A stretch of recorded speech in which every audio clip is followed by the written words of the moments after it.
जिंदगी में वह व्यक्ति कभी नहीं हारता जो शांत रहना सीख जाता है, क्योंकि शांत रहने में इतनी अद्भुत शक्ति है कि इस शक्ति से दूसरों को आकर्षित भी किया जा सकता है और अपनी सफलता आसानी से प्राप्त भी की जा सकती है। शांत रहने की ऊर्जा का रहस्य हम आज के इस वीडियो में एक कहानी के माध्यम से जानेंगे।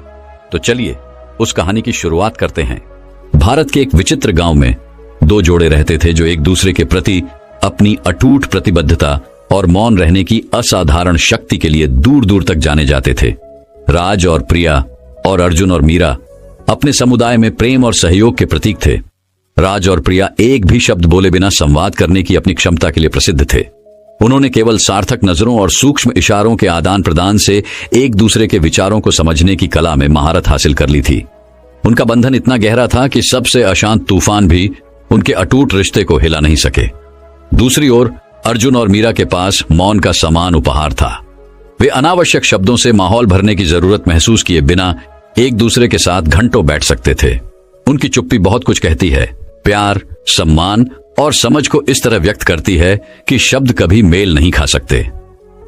एक दिन एक आर्षि ने गांव का दौरा किया और इन दो उल्लेखनीय जोड़ों के बारे में सुनी गई कहानियों से आश्चर्यचकित हो गए। उन्होंने उनकी मौन रहने की शक्ति का परीक्षण करने का निर्णय लिया। आर्षि ने दोनों जोड़ों के सामने एक चुनौती पेश की। उन्हें केवल इशारों और अभिव्यक्तियों के माध्यम से संवाद करते हुए पूर्ण मौन में 3 दिन बिताने थे। राज और प्रिया ने इस चुनौती को उत्साह के साथ स्वीकार किया। उन्हें इस परीक्षण को सहजता से पूरा करने की अपनी क्षमता पर भरोसा था। अर्जुन और मीरा ने भी आर्षि के साथ अपने अनूठे संबंध को प्रदर्शित करने के अवसर का स्वागत किया। जैसे जैसे दिन बीतते गए, गांव आश्चर्य से देखता रहा, क्योंकि जोड़े आसानी से अपनी दैनिक दिनचर्या पूरी कर रहे थे, पूरी तरह से अपने मौन संचार पर निर्भर थे। राज और प्रिया एक दूसरे की जरूरतों को स्पष्ट होने से पहले ही भांप लेते थे, जबकि अर्जुन और मीरा को उस शांतिपूर्ण समझ में सांत्वना मिलती थी जो उन्हें घेरे हुए थी। चुनौती के अंतिम दिन आर्षि ने परिणाम देखने के लिए ग्रामीणों को एक साथ बुलाया। प्रत्येक जोड़े को अपने मौन के समय के दौरान जो कुछ भी सीखा था उसे साझा करने के लिए कहा गया था। राज और प्रिया आगे बढ़े। उनकी आंखें शांत ज्ञान से भर गईं, जो किसी भी शब्द से अधिक जोर से बोलती थीं।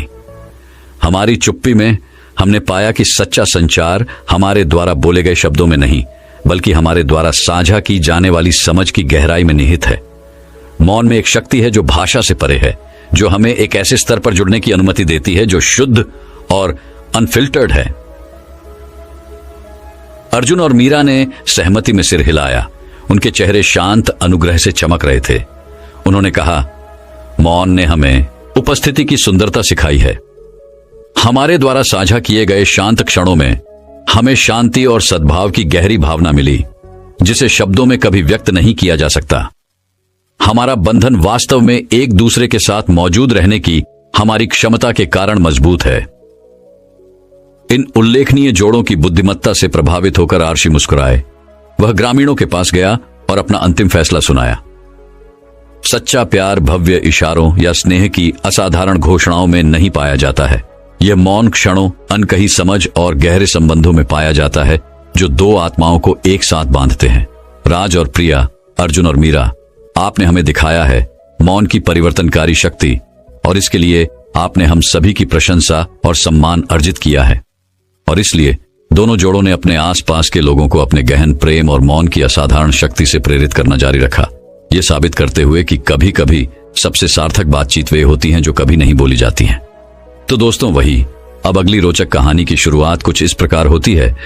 नितिन एक कुख्यात चोर था जो अपनी साहसी डकैतियों और चालाक कौशल के लिए पूरे देश में जाना जाता था, लेकिन अपनी प्रतिष्ठा के बावजूद उसे अपने दिल में एक खालीपन महसूस हुआ जिसे दुनिया की सारी चुराई हुई दौलत नहीं भर सकती थी। एक दिन जब वह एक सफल डकैती के बाद भाग रहा था, तो उसकी नजर पहाड़ों में बसे एक एकांत गांव पर पड़ी। उत्सुकतावश उसने गांव में जाकर खोजबीन करने का निर्णय लिया। गांव के मध्य में नितिन ने अनाया नाम की एक खूबसूरत महिला को देखा, जिससे शांति और शांति की आभा झलक रही थी। उसकी ऐसी उपस्थिति थी जो उसे अपनी ओर खींचती थी, और बिना जाने क्यों उसने स्वयं को उस पर मोहित पाया। अनाया ने नितिन की परेशानी को भांपते हुए उसे एक शांतिपूर्ण बरगद के पेड़ के नीचे अपने साथ बैठने के लिए आमंत्रित किया। जैसे ही वे मौन बैठे थे, नितिन ने ग्रामीणों को अपने दैनिक जीवन के बारे में जाते हुए देखा। उनके चेहरे संतुष्टि और खुशी से भरे हुए थे।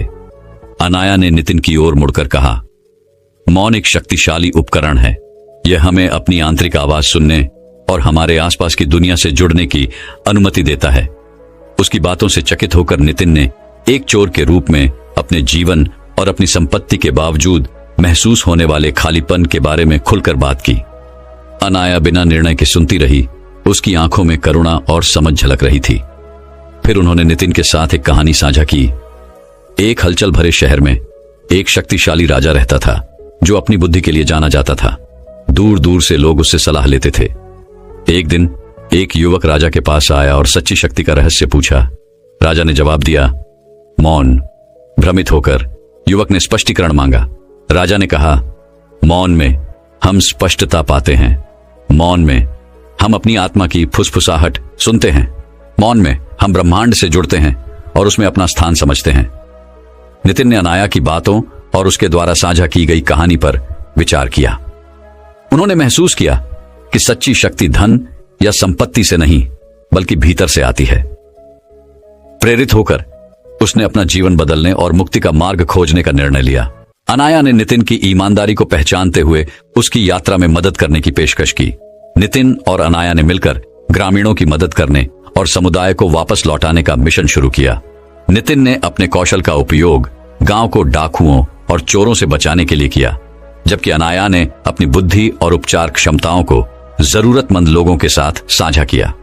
समय के साथ नितिन की प्रतिष्ठा एक चोर से एक अभिभावक के रूप में बदल गई और गांव उनकी देखरेख में फलने फूलने लगा। जैसे जैसे साल बीतते गए, नितिन और अनाया करीब आते गए। उनका रिश्ता हर गुजरते दिन के साथ गहरा होता गया। उन्होंने सीखा कि सच्ची शक्ति शब्दों या कार्यों में नहीं बल्कि दयालु आत्माओं के बीच साझा किए गए मौन क्षणों में निहित है। और रात के सन्नाटे में उसी बरगद के पेड़ के नीचे जहां से उनकी यात्रा शुरू हुई थी, नितिन और अनाया आनंदमय मौन में बैठे थे, सीखे गए सबक और एक दूसरे में मिले प्यार के लिए आभारी थे। कहानी का सार यह है कि सच्ची शक्ति मौन को अपनाने, अपनी आंतरिक आवाज सुनने और अपने आसपास की दुनिया से जुड़ने की क्षमता में निहित है।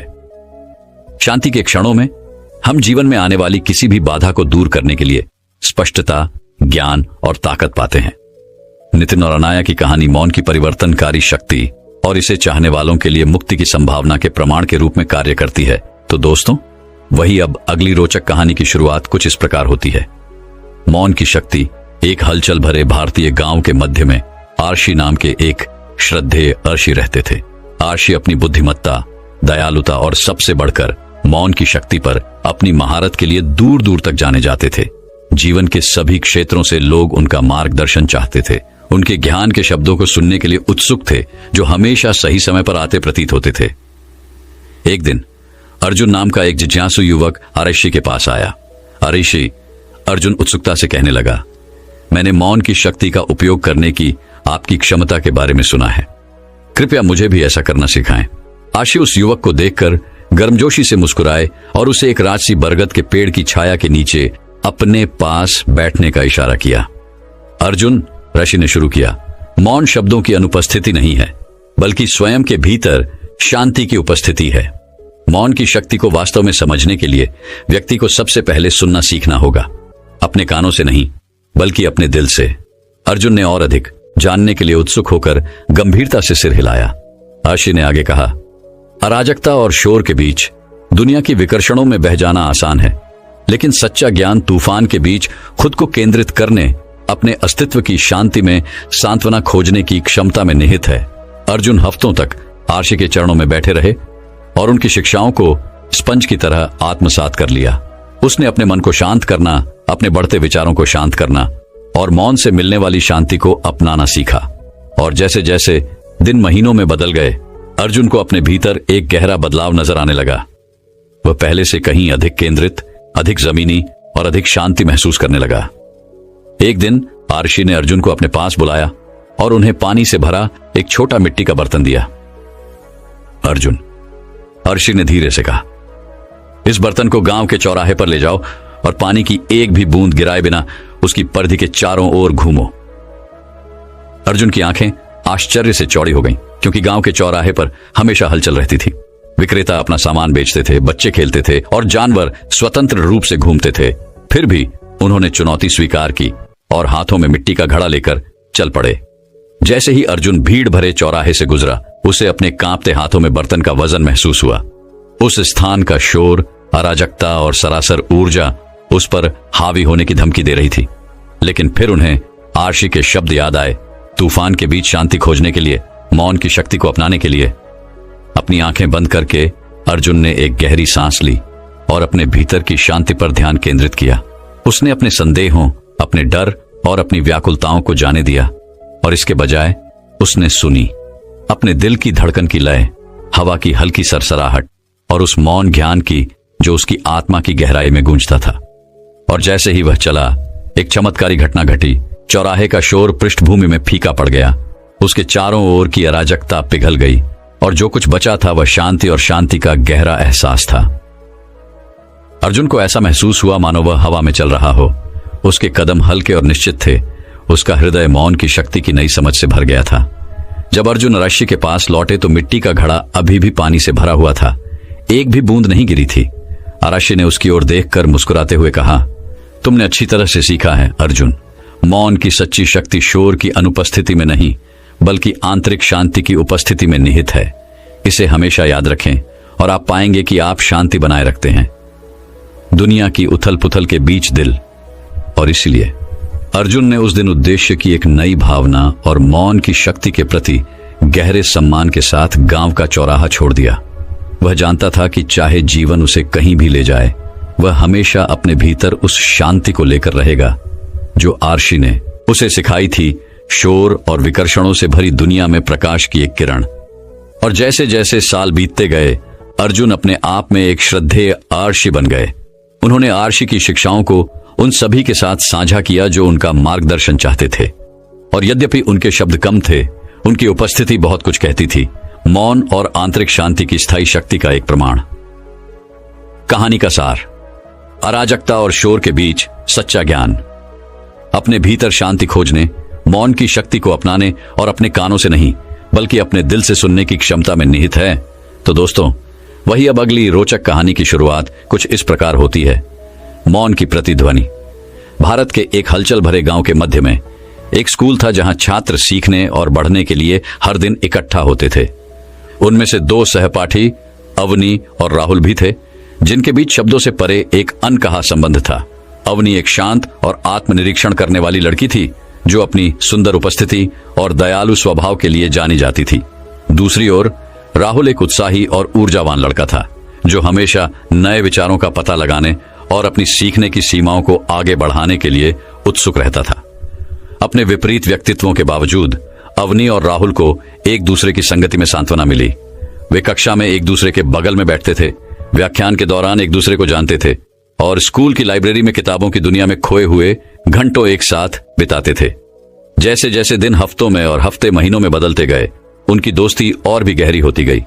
उन्होंने एक आपसी समझ की खोज की जो बोली जाने वाली भाषा से परे थी, एक ऐसी समझ जिसने मौन की शक्ति में अपनी अभिव्यक्ति पाई। खुशी के क्षणों में वे बिना एक शब्द बोले एक साथ हंसते थे। दुहक के समय में वे एक दूसरे को साधारण स्पर्श या साझा नजर से सांत्वना देते थे। मौन के माध्यम से अवनी और राहुल ने एक गहरा संबंध पाया जिसे शब्द कभी नहीं पकड़ सकते। उनके सहपाठियों ने अवनी और राहुल के बीच विशेष बंधन को देखा और उनके बिना बोले बातचीत करने के तरीके पर आश्चर्य किया। कुछ ने इसे टेलीपैथी कहा, जबकि अन्य का मानना था कि यह सच्चे प्यार का जादू था। एक दिन एक गलतफहमी ने अवनी और राहुल को अलग करने की धमकी दी। स्कूल में एक अफवाह फैल गई जिससे दोस्तों के बीच दरार पैदा हो गई और उनके दिलों में संदेह के बीज बो दिए गए। शब्द कहे गए, आरोप लगाए गए और दोनों सहपाठियों के बीच सन्नाटा छा गया। खोई हुई और अकेली महसूस करते हुए अवनी अपने आप में पीछे हट गई।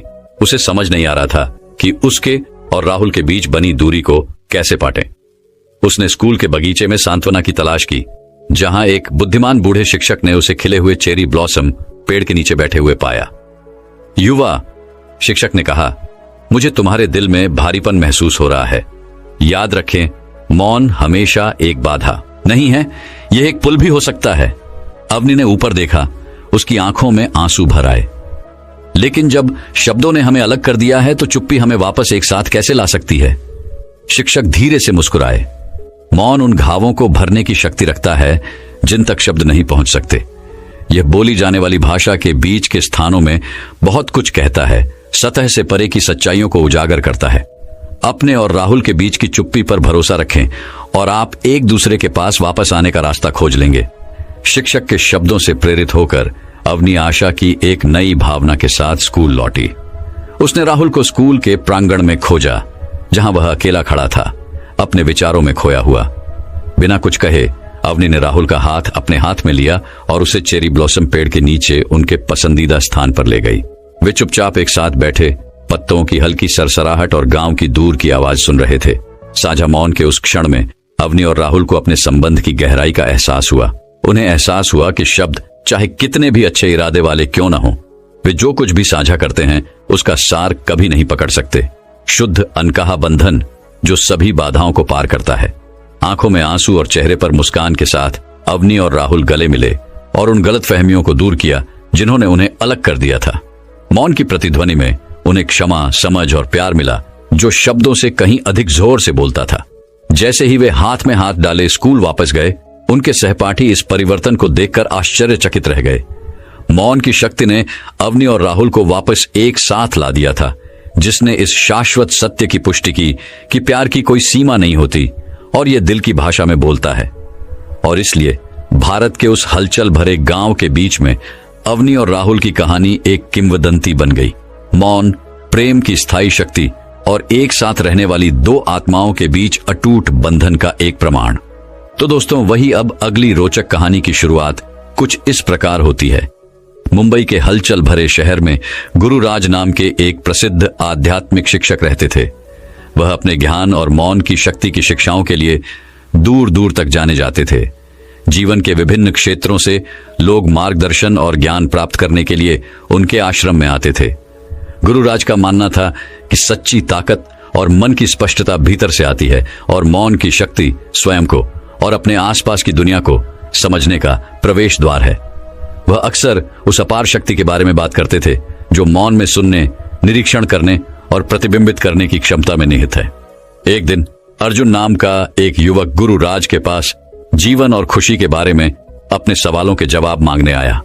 अर्जुन एक सफल उद्यमी थे, लेकिन अपनी भौतिक संपत्ति के बावजूद उन्हें खालीपन और असंतोष की भावना महसूस होती थी। वह बेचैन था और लगातार अपने भीतर के खालीपन को भरने के लिए ध्यान भटकाने की कोशिश कर रहा था। गुरुराज ने गर्मजोशी भरी मुस्कान के साथ अर्जुन का स्वागत किया और उन्हें आश्रम के शांतिपूर्ण वातावरण में बैठने के लिए आमंत्रित किया। कई दिनों तक अर्जुन ने मौन की शक्ति पर गुरुराज की शिक्षाओं को ध्यान से सुना। उन्होंने सीखा कि मौन केवल शोर की अनुपस्थिति नहीं है, बल्कि ब्रह्मांड के ज्ञान के लिए उपस्थित, चौकस और खुले होने की स्थिति है। जैसे जैसे सप्ताह बीतते गए, अर्जुन ने गुरुराज के मार्गदर्शन में मौन की कला का अभ्यास करना शुरू कर दिया। उन्होंने आश्रम के शांत बगीचों में ध्यान करते हुए घंटों बिताए, अपने मन की बातचीत को शांत करना और अपने भीतर से जुड़ना सीखा। हर गुजरते दिन के साथ अर्जुन को अपने भीतर शांति और स्पष्टता की भावना बढ़ती हुई महसूस हुई। एक तूफानी रात में लुटेरों का एक समूह वहां रखी पवित्र कलाकृतियों को चुराने के इरादे से आश्रम में घुस आया। गुरुराज शांत रहे, उनकी आंखों में जानने की गहरी भावना चमक रही थी। वह अंधेरे में चुपचाप खड़ा था, आंतरिक शक्ति की भावना को प्रसारित कर रहा था जिससे कमरा भर गया था। गुरुराज की उपस्थिति से आश्चर्यचकित होकर लुटेरे एक पल के लिए झिझके। मौन के उस क्षण में गुरुराज ने धीरे से लेकिन ऐसी आवाज के साथ बात की जो ब्रह्मांड का भार उठाती थी। उन्होंने करुणा और ज्ञान के शब्द साझा किए जो लुटेरों के दिलों को छू गए, जिन्होंने अपने हथियार गिरा दिए और घुटनों पर गिर गए। गुरुराज की चुप्पी की शक्ति से प्रभावित होकर लुटेरों ने माफी मांगी और अपना रास्ता बदलने की कसम खाई। उस रात वे मुलाकात से परिवर्तित होकर आश्रम से चले गए। मौन और ज्ञान के गहरे प्रभाव से वे हमेशा के लिए प्रभावित हो गए। अर्जुन ने इस अद्भुत घटना को देखा और मौन की सच्ची शक्ति को महसूस किया। उन्होंने समझा कि यह चुनौतियों या संघर्षों से बचने के बारे में नहीं है, बल्कि शांत और केंद्रित दिमाग से उनका सामना करने के बारे में है। उन्होंने सीखा कि सच्ची ताकत सुनने, निरीक्षण करने और ज्ञान और करुणा के साथ प्रतिक्रिया करने की क्षमता में निहित है। साल बीतते गए और अर्जुन मुंबई शहर में प्रकाश और प्रेरणा का प्रतीक बन गए। उन्होंने मौन की शक्ति पर गुरुराज की शिक्षाओं को दूसरों के साथ साझा किया। उन्हें आत्म खोज और आंतरिक शांति की दिशा में उनकी यात्रा पर मार्गदर्शन किया और अपने कार्यों और शब्दों के माध्यम से अर्जुन ने दुनिया को दिखाया कि अराजकता और शोर के बीच मौन की शक्ति वास्तव में जीवन को बदल सकती है और गहरा बदलाव ला सकती है। कहानी का सार यह है कि मौन की शांति में आंतरिक शक्ति और ज्ञान का सबसे बड़ा स्रोत निहित है। मौन की शक्ति को अपनाएं और आप अपने भीतर स्पष्टता, शांति और परिवर्तन की दुनिया की खोज करेंगे। तो दोस्तों, वही अब अगली रोचक कहानी की शुरुआत कुछ इस प्रकार होती है। वाराणसी के प्राचीन साम्राज्य में राजा हरिश्चंद्र नाम के एक बुद्धिमान और न्यायप्रिय राजा और उनकी प्रिय रानी महारानी सीता रहते थे। वे अपने राज्य पर शासन करने में अपनी परोपकारिता, करुणा और निष्पक्षता के लिए दूर दूर तक जाने जाते थे। एक दिन एक पड़ोसी राज्य ने अपने क्षेत्र का विस्तार करने की मांग करते हुए वाराणसी के खिलाफ युद्ध छेड़ दिया। दुश्मन चालाक और शक्तिशाली था और उनकी सेना वाराणसी की सेना से अधिक थी। राजा हरिश्चंद्र ने अपने मंत्रियों, सेनापतियों और सलाहकारों से परामर्श किया, लेकिन वे सभी ऐसे दुर्जय शत्रु के खिलाफ राज्य की रक्षा करने की योजना में विफल रहे।